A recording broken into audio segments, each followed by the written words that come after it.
I am unashamed. What about you? So it was a joy on the last podcast to have Larry Bowles. He's just the kind of guy. I mean, you made a great point about, like, he's, fireman. You wouldn't think. Well, he's self-taught. He just studied. But he had, he did a radical thing wherein, in the name of Jesus, he said, I'm going to go out here to a mission field in a place that you would think a guy from Oklahoma would never want to be stuck in because it's just a big city. But he has all the history. He's a lot smarter than he looks. Which is, he's like an old Airedale dog, Dad. Yeah, exactly.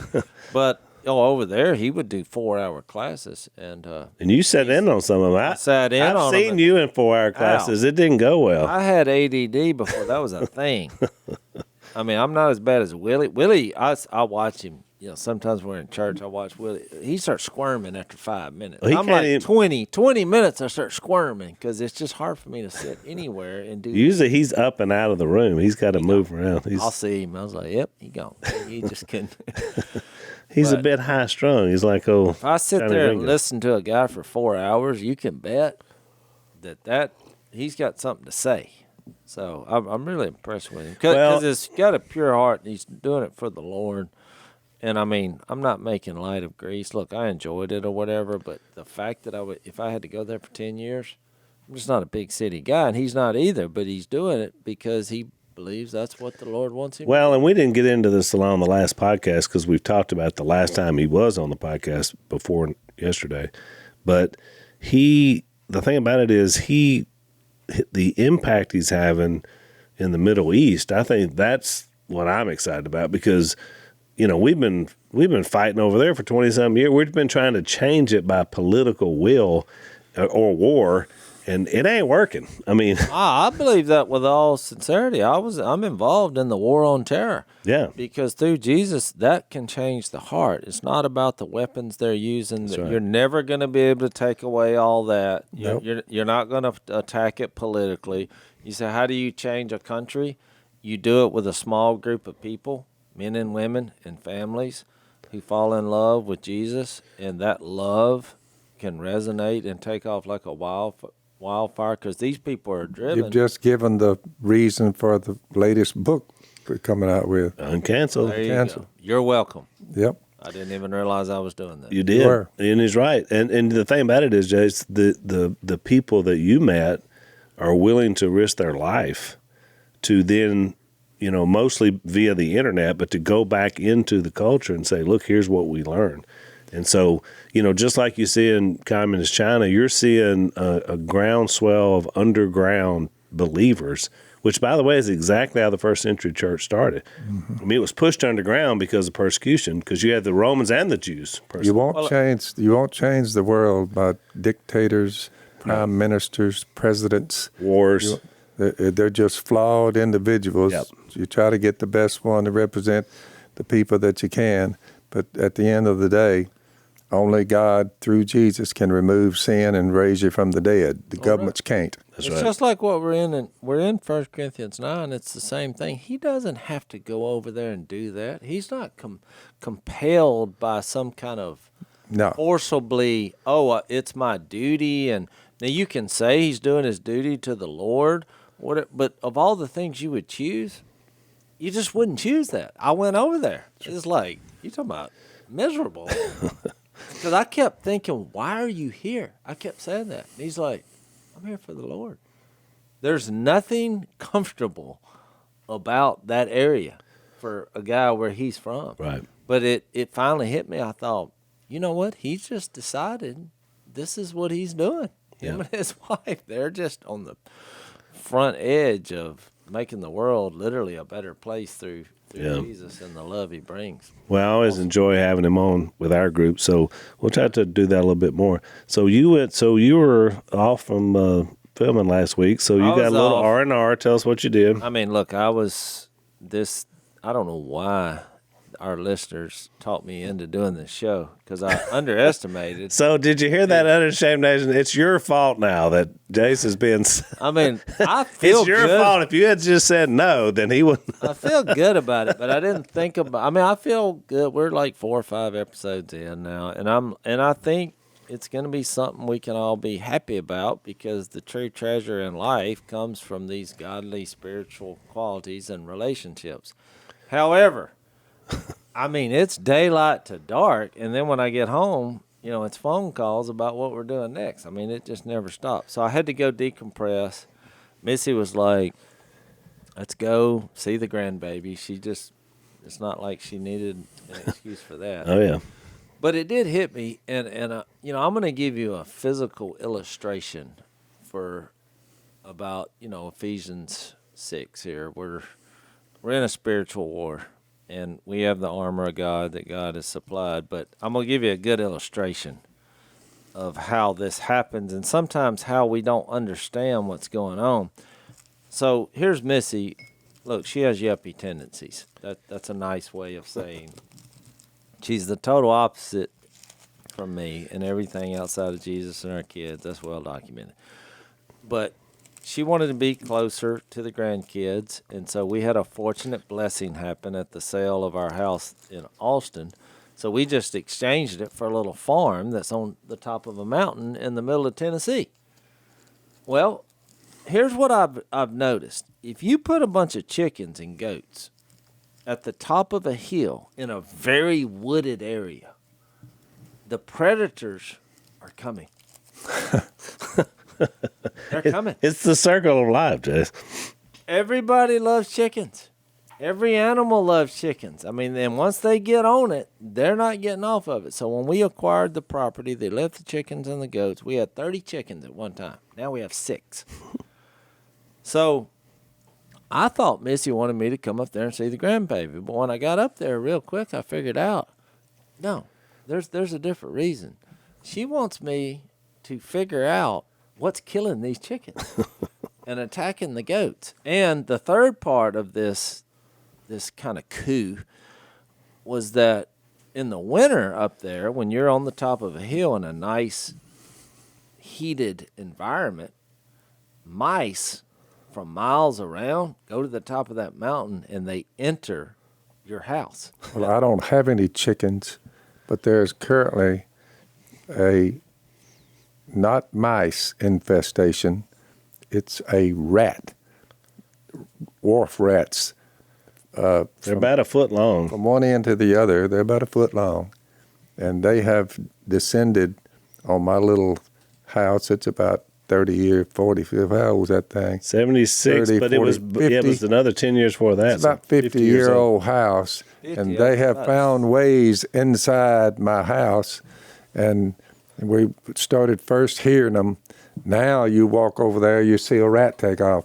So the rats have moved in among us. But I'm retaliating with the glue that they run over and they stick, you know. One I noticed, all I had when I checked my trap was his tail.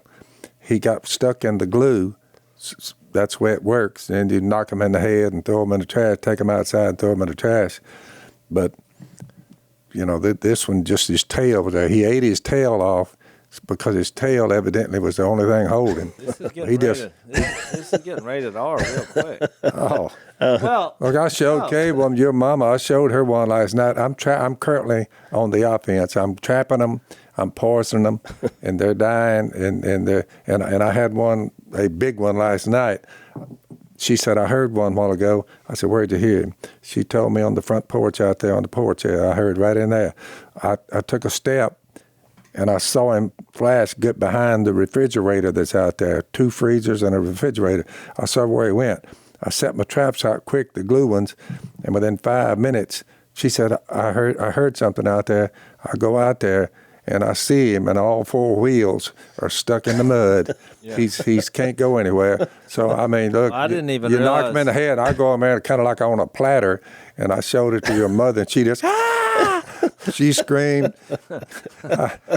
I didn't realize. Well, you wash your hands real well after doing this. You're knocking rats in the head. Well, your butler had sent me a picture of where he had moved the gun cabinet, and it was a pile of dog food like I've never seen, and acorns and everything. 10 to 15 pounds of dog food had been taken from the little trays where we feed the dogs on the porch there. The rats are taking them to their The hiding rats place. were taking it and one at a time, and it was a mountain of that underneath the gun cabinet. Did you see the potatoes that were growing? I saw the potatoes were growing in the dog food, so they like potatoes too. But it was like a little farm inside. So whatever diseases wharf rats have, you got them. We allowed to get them. So probably made you immune to the current diseases. But this is make the kill, wash the hands. Make the kill, wash the hands. That's what we're doing right now. Mama said, she said, I'm not sleeping well. I said, what's the matter? So she starts telling me about this.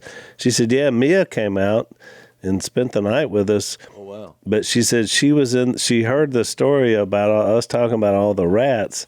And I guess she's like her mama. She ain't much on all that. No. So she was sleeping in the guest room. So she goes in and wakes Mom up at 12:30 and said, Mom, okay, there's a rat in my room. I hear some scratching. So they spent the night on the 2 couches in the living room. Now there's traps inside that area where they were sleeping, trying to. You said, well, why don't you get some professionals to go out there, Well, That's it's just rat killing. I know what trapping's all about. Well, let me tell you this. But I've got them coming, the professionals, with whatever it takes. Well, when I got called, I go up there and I assess the situation. So I went out and I'm looking at the landscape. What's killing the chickens? Yeah, what's killing the chickens?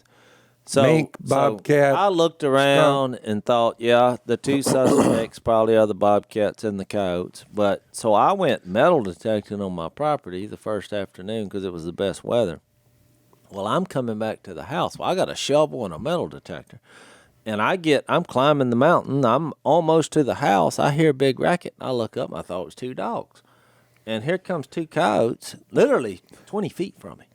And they looked at me like, what are you? Yeah, why are you here? And just kept on going like no biggie.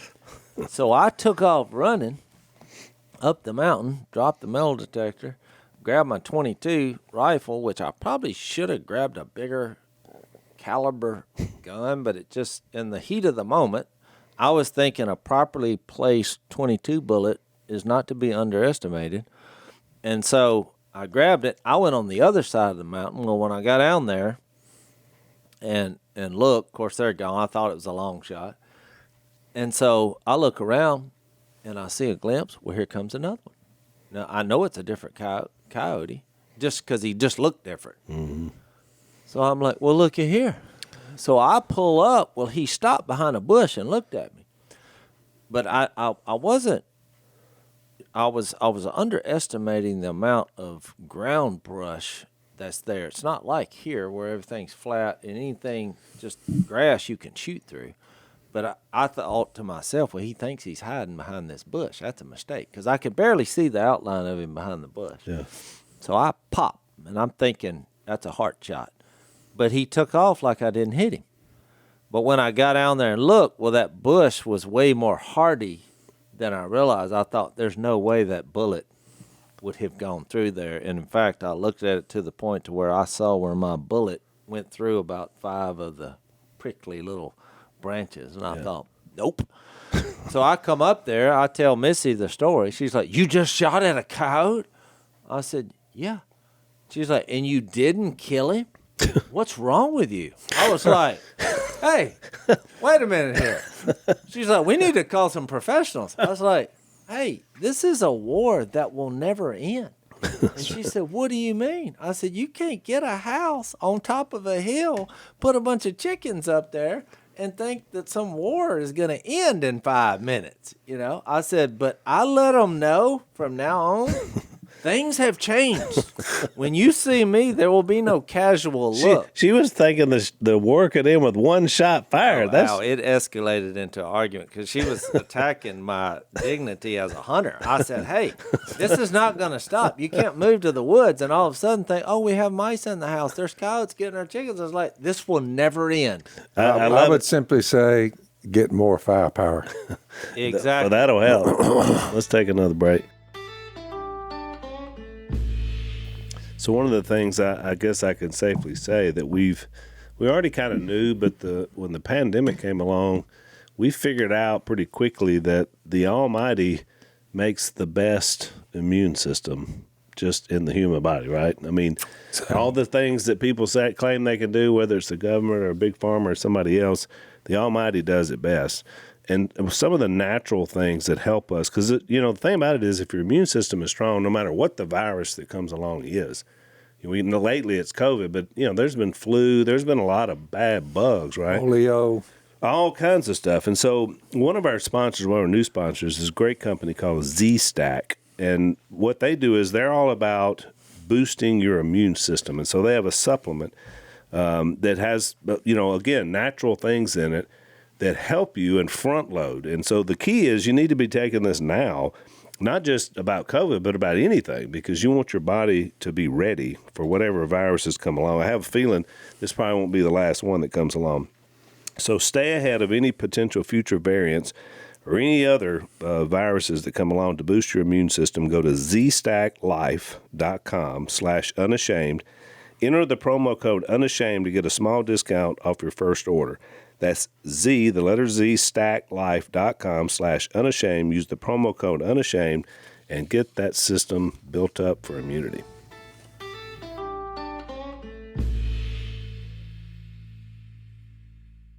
So then she said, well, I called a professional. He came up and put some mouse traps out. And I was like, when did that happen? 10 days ago. I said, well, did that stop? And she said, I've actually seen more since. I said, what? I am the professional. I was like, but you can't get instant access. It's a war. And I was making this illustration to go back to my spiritual thing. They're never going to stop coming. I said, they're coming. Yep. You battle them. You get the first ones right off the bat. Because she said, well, what's your plan? I said, this is the plan. When I see them, I shoot at them. I said, but I keep going, and they keep coming, and at some point, the tide will turn, and this place will become a coyote burial ground. I was like, but it's a long-term process. And she said, well, I'm out of here until something gives, till the tide turns. I'm like, well, fine. So that's how we left it. Yeah. Hang on, let's take a break.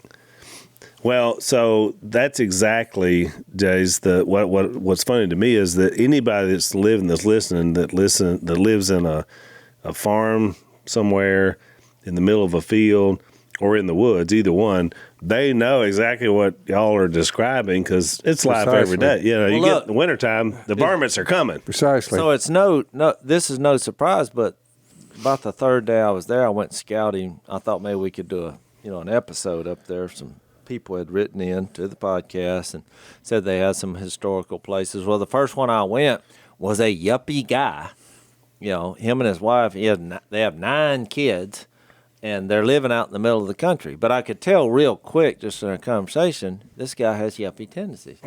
And so I was telling him just about what we do and what the show's about. And he's like, hey, I got a question for you. You're a hunter. He's like, we had a bunch of chickens, but they're all dead. And I'm trying to figure out. I was like, oh, here we go. So I said, I can't wait till I get back and tell Missy. Guess what?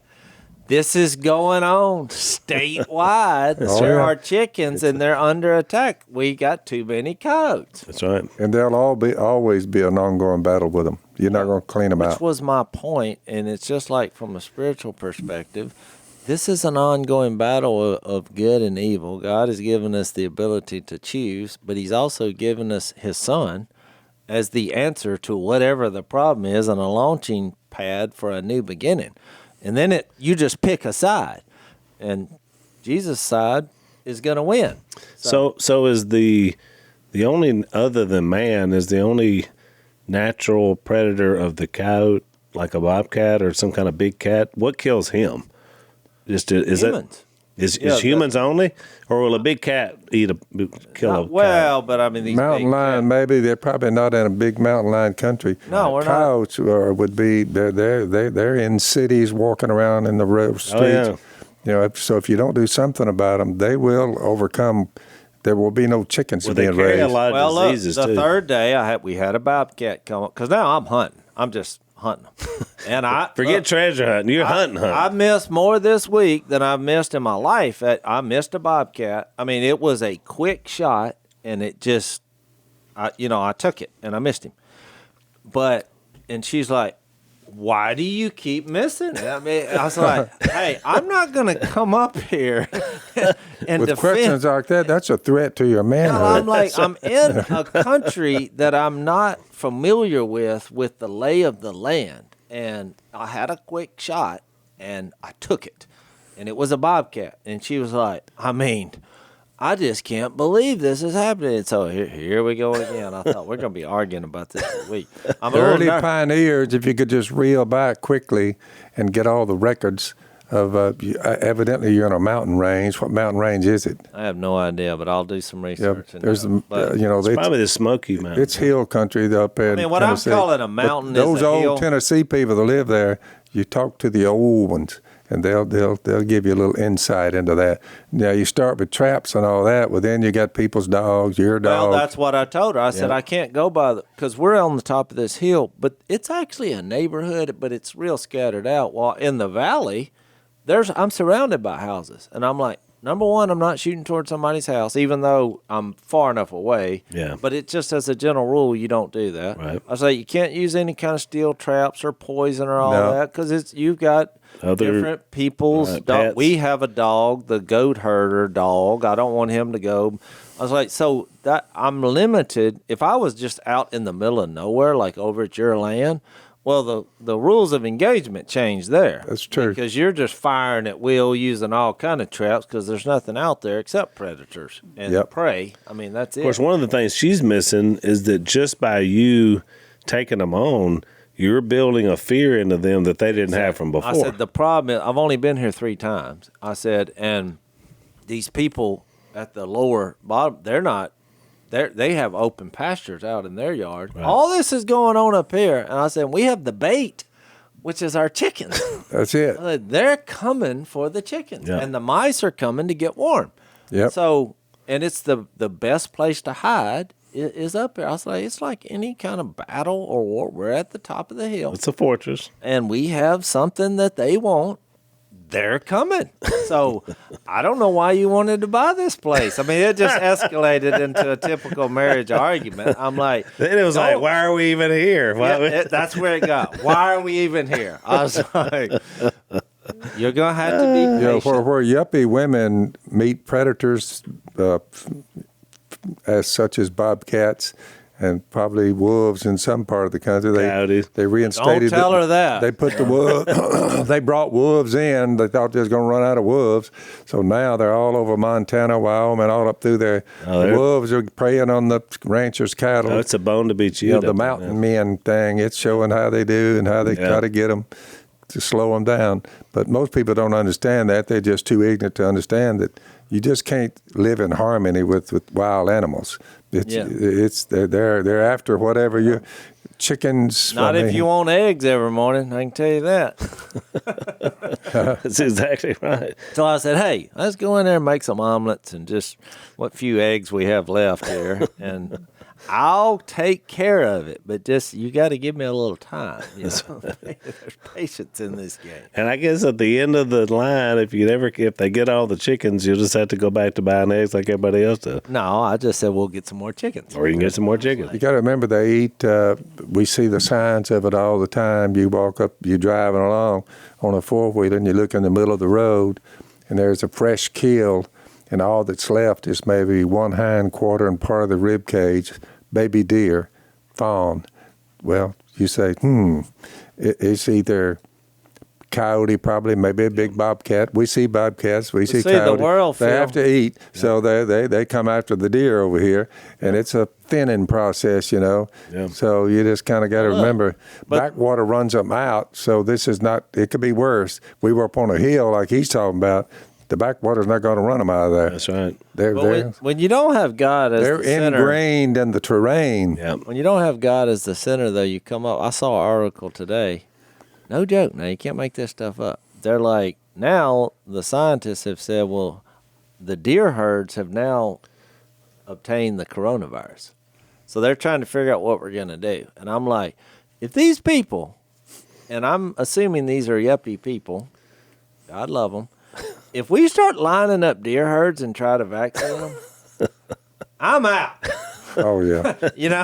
No. Or if, we're going to try to mask the deer herd. I don't think masks and vaccines are going to work. Y'all think I'm making this up, but this is, there are people in rooms having meetings. It doesn't surprise me. What are we going to do about the deer herds now having coronavirus? Because everything we're working for is not going to work if they're not wearing masks and they don't have vaccine. It's a way for them to do away with deer hunting. A lot of people deer hunt in the United States, millions. Well, it might excel it. I don't know. Yeah. Well, right. Yeah, exactly right. I don't know if that would which part of that spectrum it goes. Well, I'm glad to see, Jase, you're on the case, and so you're going to get to the resolution. So trust me, I will get it done. I mean, it's personal now, but it takes time. But I did think it was a good analogy for what we're talking about. I mean, it never ends. You wake up every day, and it's a process, and that's just like living a Christian life, Yeah. I mean, that's no, just what it's you're about. right. And there are always enemies. There are always insidious things that are always working against you, which is true. I mean, there's a verse in 2 Corinthians that says, what is the one that says, the weapons we fight with? Yeah, this is 2 Corinthians 10:3. For though we live in the world, we do not wage war as the world does.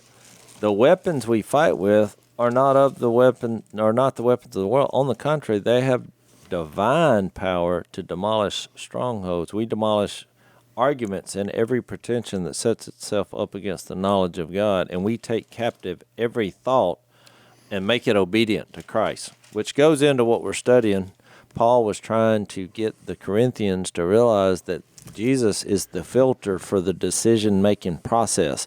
Even the stuff that's hard to wrap your head around, even the things you're free to do, he was saying in some cases, I'm not going to exercise my freedom because if I can use that to promote Jesus by neglecting myself, I'll do it. Right. I mean, isn't that what 1 Corinthians 9 is about? It is. Let's take another break. So one of my favorite sponsors is a product I've been using for many years before they were sponsors on the Unashamed podcast, is Tommy John's underwear. And, I never thought that would be something I would care about, to be honest. I mean, it's not like something we grew up putting a lot of importance on. You spend more time in a pair of underwear than anywhere else. That's right, because no matter what's going on the outside, that's the one that's the most intimate. Comfort is the key, Al. Comfort is the key. So it says here on their ad that Tommy John doesn't just have customers, they have fanatics. And I'm a living proof of that. So we all wear them. We love them. They're very comfortable. They don't ride. They don't roll down. They don't droop, like a lot of other underwear do. So shipping and returns are free because every pair is backed by Tommy John's best pair you'll ever wear, or it's free. Really good product. You're going to love them. You get 20% off your first order right now at TommyJohn.com/Phil. So you go to TommyJohn.com/Phil, 20% off, TommyJohn.com/Phil. See their site for details.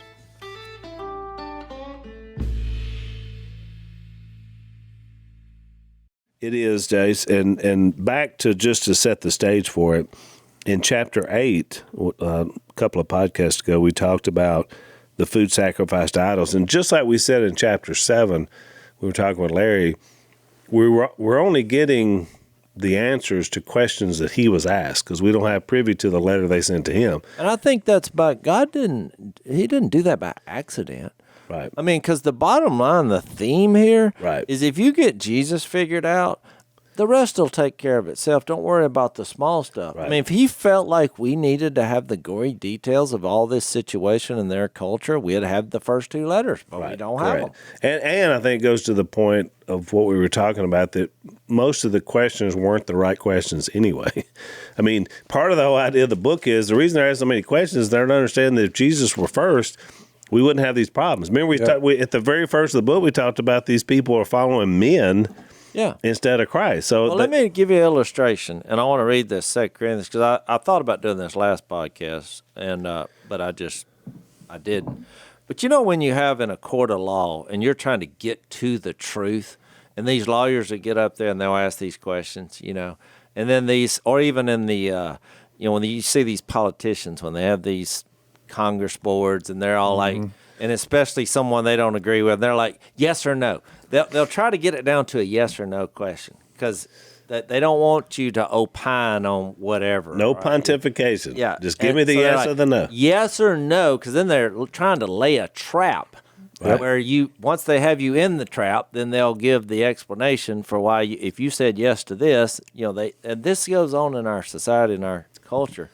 And so when you're trying to figure out these difficult issues, or here we 2,000 years later seeing how this applies to us and the problems at Corinth, when 2 Corinthians 1, which this is one of my favorite passages in the Bible, he gets to verse 18, and we'll get to this in a deeper form later, but it says, but as surely as God is faithful, our message to you is not yes and no. And just to use my illustration, if you're looking at a chapter in the Bible and you're trying to dial in the exact meaning of every situation and circumstance in a yes or no form, where all the boxes are checked in your mind that you have it, quotation marks, figured out in every detail, you're going to live a frustrated Christian life because it's not about that. But he says, for the Son of God, Jesus Christ, verse 19, who was preached among you by me, Silas, Timothy, was not yes and no. But in him, it's always been yes. For no matter how many promises God has made, they are yes in Christ. And so through him, the amen is spoken by us to the glory of God. So that's what I wanted to say is that, these are difficult things we're reading. We don't have food sacrificed to idols now, wondering whether we can eat it or not. Is that, that was given to a demon, I can't eat it because that's sacrilegious? Or what about that? Answer the question, yes or no. Can I eat food sacrificed to an idol? And so I think eventually when you read something like that, he was trying to say, it's about Jesus. That's what it's about. Right. That's the filtering system. That's the different war we use. We have all these thoughts and confusion and questions, and we make them obedient to Christ and remember that the proclamation of him through people is really what we should be doing, not worrying about, what can I get away with or what can and can't do in all the little decision-making process involved around they'll ask you questions. The question, to elaborate on what you said, do you think it's right to get ready because there's no telling what you're fixing to hear? Right. Do you think it's right to, that's what they would say. Right. So, or even to go back what Larry said, they'll say, well, now do you think it's right if a woman, if she speaks at the front of the church building or, in a group of people, now could she speak out in the parking lot and do it? Because they read 1 Corinthians 14, which we addressed that, and Larry did awesome about that. Which we'll talk more when we get there. But I'm saying in all these issues, there's a lot of religious groups who are systematically, in a lawyer-type fashion, trying to get yes and no answers to every specific situation that's ever been in the history of humanity and all cultures and make it all fit. And guess what? If you don't agree, if you say no and we think yes, move. Even the Lord's Supper that we remember all the time, but there's always been these factions in different places on how the blood is dispensed, the wine that to us is the blood of Christ, and the bread that we eat is his body.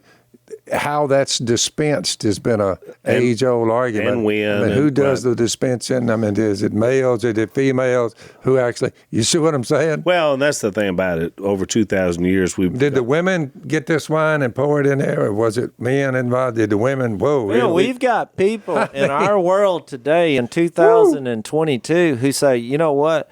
I'm pretty sure that back here they used 1 cup instead of little cups. Yeah. So we got to have 1 cup. Because it says cup, not S on it. And if you say, well, I don't think it really matters. It's about what it represents. And they're like, you may go. Seriously. True. We're laughing just to keep from crying. Right. But I'm saying in all these issues, that's why when he said in 2 Corinthians 8:9, which I think is the lead-in to what illustration he's using in chapter 9. He says, be careful, however, that the exercise of your freedom does not become a stumbling block to the weak. Because this is what throws Christianity, and especially people who are rule-oriented, just into chaos. Because he's saying, his answer was, I'm free to do that. You can eat this meat that was sacrificed. Don't waste the meat, because they're sacrificing it to gods that don't exist. They're not real. They made them up so they could participate in all kind of pleasurable activities in the name of whatever their religion. But he said, you know what? But I'm not going to do it, even though I could. The answer is yes, but I'm going to say no, because in this certain situation, I don't want my brother to stumble. But don't you notice, too, that, let's take another break.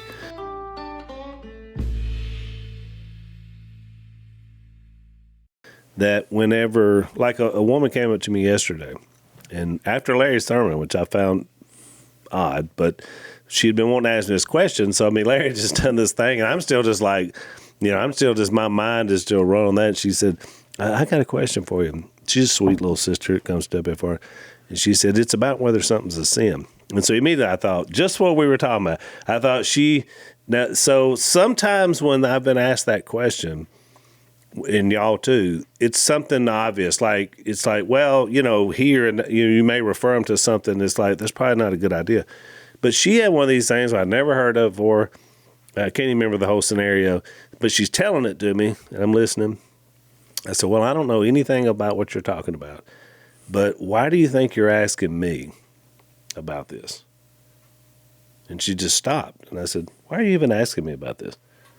And she said, well, because you're a preacher. And I said, no, you're asking me because something inside of your own mind because you're participating in this, you don't feel good about it. Mm-hmm. I said, is it safe to say you feel like you're kind of getting up close to a line that you're not comfortable with? She said, oh, that's how I felt. That's why I came and talked to you. I'd say, well, the Holy Spirit lives in you. I said, everything that was written by him. But if you're feeling like you're coming up to a line, I would just be aware of that and maybe take a step back.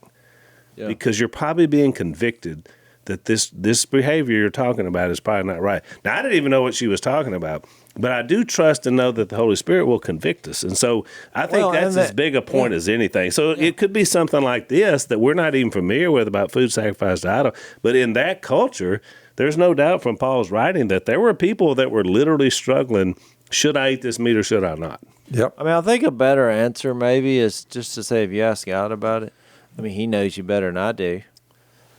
Right. What are they going to say? Do you believe he's living and active? He knows what's deep down in the motivations of your heart. He knows why you're wanting to do this, when, where, how. He knows all this. That, to me, most stuff could be answered if you asked yourself if you really believe God is present and is all-knowing down deep in your soul. Right. He knows why you're wanting to do this. Well, that's what I'm saying. Some things, you remember when Paul said the act of the sinful nature is obvious? Then he lists some of the things that are. Some things are pretty obvious. This is against God. This is against yourself. This is against other people. It's against your relationship. But then other things are debatable.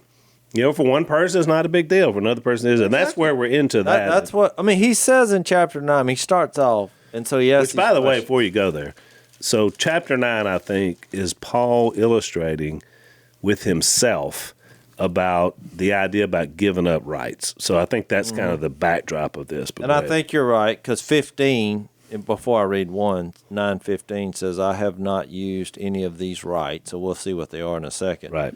And then he was in verse 18, he says, what then is my reward? Just this, that in preaching the gospel I may offer it free of charge, and so not make use of my rights in preaching it. So he's given up his rights. That's why we said, we have one of the things that we love about our country is the Declaration of Independence, and we support that. It makes our country great. But in Christ, it's a declaration of dependence on his power, Holy Spirit, his lordship, Jesus, and who he is, and him being our Father. That's where we get the idea of family that he built. But we give that up to be a part of this. And so when he says 9:1, am I not free? Well, yes. We're free in Christ. We're the free people, which is the opposite of what we thought when we left Christ, because we thought, oh, I don't want to follow a bunch of rules and regulations. I want to be free. But actually, by saying that and declaring your independence outside of God, you become locked up under a system that will not produce freedom. You become a slave to sin, which we all do. Right. So then he says, am I not an apostle? And then I like this. This is a subtle point, but it says, have I not seen Jesus our Lord? And a lot of scholars have made the argument that to be an apostle, you had to be an eyewitness to the resurrected Lord. And I believe that. I believe that's what gave them the special rights to disperse the miraculous powers and gifts. Right. We can talk about that later because we'll get to that, I guess, in 11 and 12. Right. But then he says, are you not the result of my work in the Lord? Even though I may not be an apostle to others, surely I am to you, for you are the seal of my apostleship in the Lord. This is my defense to those who sit judgment on me. Don't we have the right to food and drink? So here's a yes or no question. So he's using the same illustration. Now, when he gets to 2 Corinthians, I kind of went ahead just to show you what his point was, in that he's trying to get them back focused on the relationship aspect of who God is and the lordship of Jesus and the communion with the Holy Spirit. That's what he's trying to get them to focus on, and not on the yes or no rule-oriented basis for existence. So then he says, don't we have the right to take a believing wife along with us?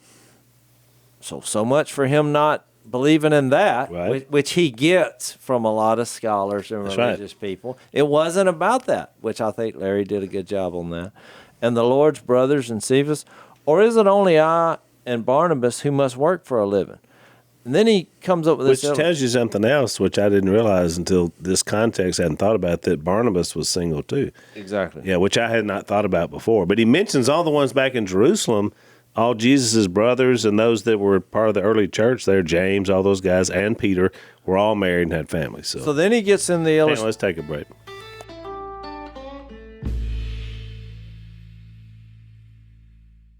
So then he gets in the illustration about whether it's okay to take money for doing the Lord's work. So he says, who serves as a soldier, verse 7, at his own expense? Who plants a vineyard, does not eat the grapes? Who tends a flock, and does not drink of the milk? Do I say this merely from a human point of view? Doesn't the law say the same thing?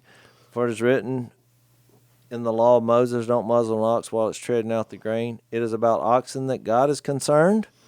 Surely he says this. And that was something they were doing, by the way. They were so stingy, they would muzzle an ox where he couldn't eat some of the grains that were falling along. And so the point was, are you so greedy that even the animal working for you can't eat some of the produce? So that was his point. He gets into the reaping and sowing. But verse 12, he says, if others have this right of support from you, shouldn't we have it all the more? So that's about the money, whether it's okay to be supported. So evidently that was a big issue there. But look, even today it is.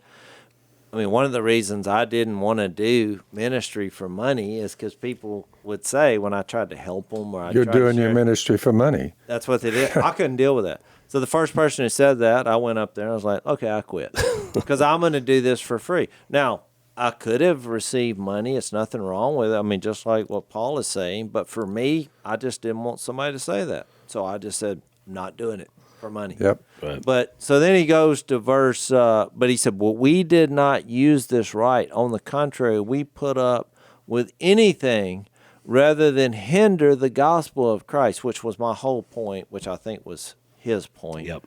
Is that the gospel of Jesus being put out there is what this is all about. And you having a relationship and a communion with, that's what he was trying to get them to make their decision process on.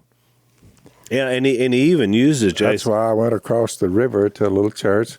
It had gotten down so low that, they said, well, we're going to throw in the towel. I said, we were kicking it around, the elders. I said, I'll go over there, free of charge. I don't mind going. So I just went on over there and now it's a vibrant little church there. Right. But no money is changing hands. Right. And it's worked really well, and which we're going to talk more about that in a little bit. But he says in verse 13, don't you know that those who work in the temple get their food from the temple, those who serve at the altar share what is offered on the altar? Now, he's going back under Jewish law, the things that were sacrificed, then the people, the Levites, they got to partake in that. That's how they ate. Yep. Was what was sacrificed and what was brought there. He says, in the same way, the Lord has commanded that those who preach the gospel should receive their living from the gospel. So it's not a question about whether you can.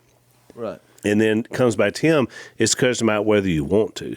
And then he repeats again what you said, Jace, but I have not used any of these rights. But then he takes it a step further. He said, I am not writing this in the hope that you will do such things. So it's kind of funny. It's almost like, if you think I'm bringing this up because I want some money, you're misinterpreting. Because most preachers do. They're like, exactly. That's not about the money. And they'll preach a good sermon and then say, all right, let's do a love offering here. That's right. Because, I mean, get that love my offering. kids need a new pair of shoes. I'm just saying.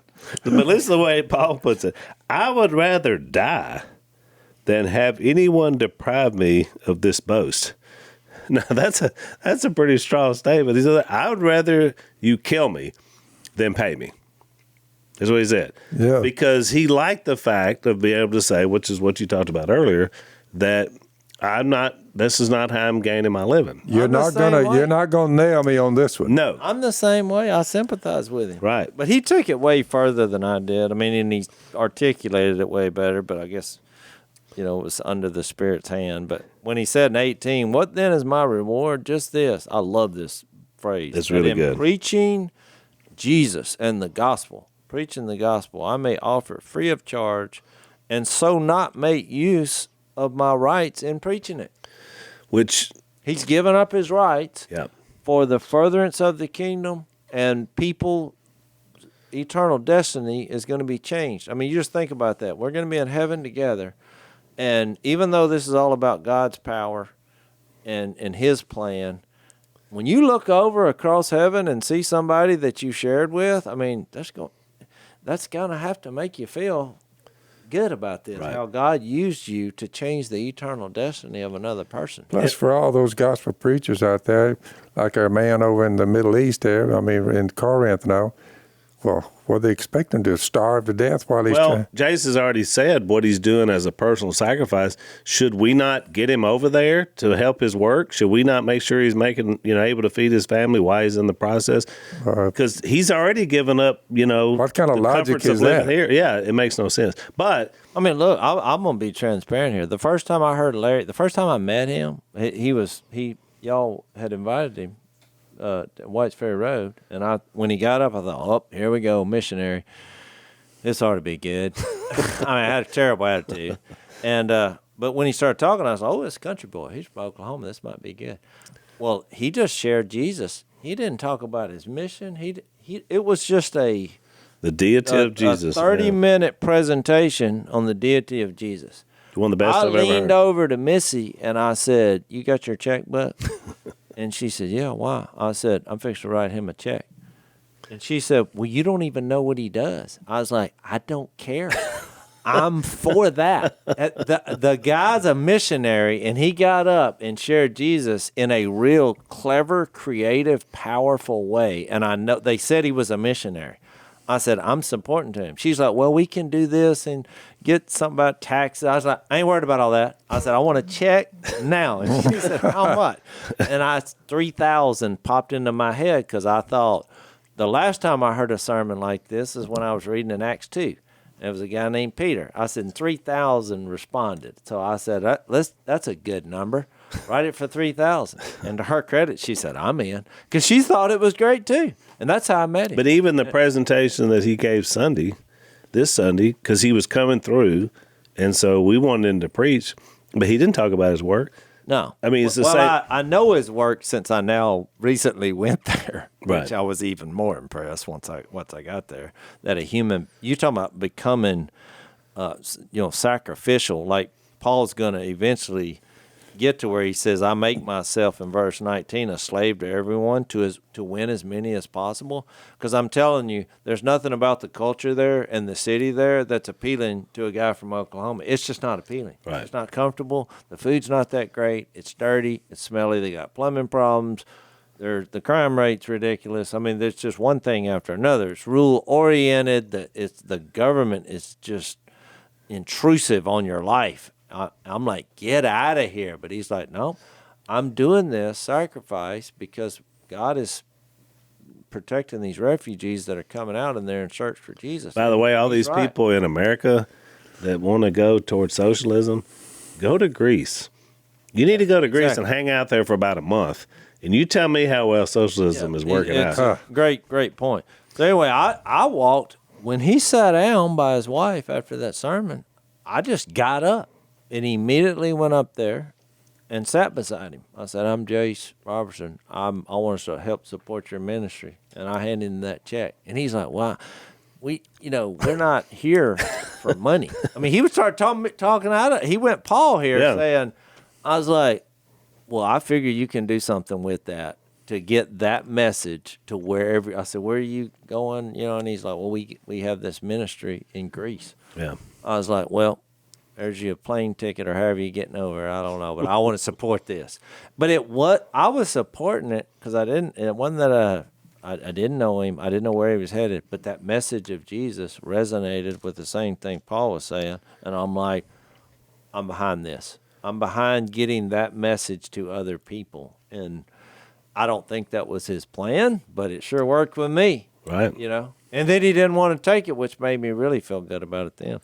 Well, and I think it's back to the overall point, which is, and I think what he's culminating here from 8 to now, because he was talking about really what is should have been a minor matter about eating this food, but it became a major thing. And he's trying to tell them, compared to the gospel, it really is minor.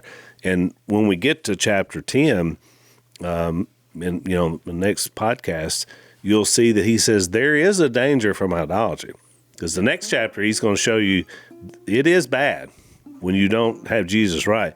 But what we're talking about here is not that bad. And I do want to mention the last paragraph, because I do think for the culture around there, I mean, it's where we even now have, our Olympics or whatever. And I think he used that illustration. Yeah, we're out of time. Let's save that for the overtime, because I want to talk about that too. Just as a reminder, if you go to blazetv.com/unashamed, we have our overtime segments that are there, along with everything else that Blaze is offering. So we're going to continue a little bit of this discussion we didn't quite get to there. So if you want to come join us, or if you're already there, we'll finish it up there. Thanks. Thanks for listening to the Unashamed podcast. Help us out by rating us on iTunes. And don't miss an episode by subscribing on YouTube, and be sure to click that little bell to get notified about new episodes. And for even more content that you won't get anywhere else, subscribe to Blaze TV at blazetv.com/unashamed.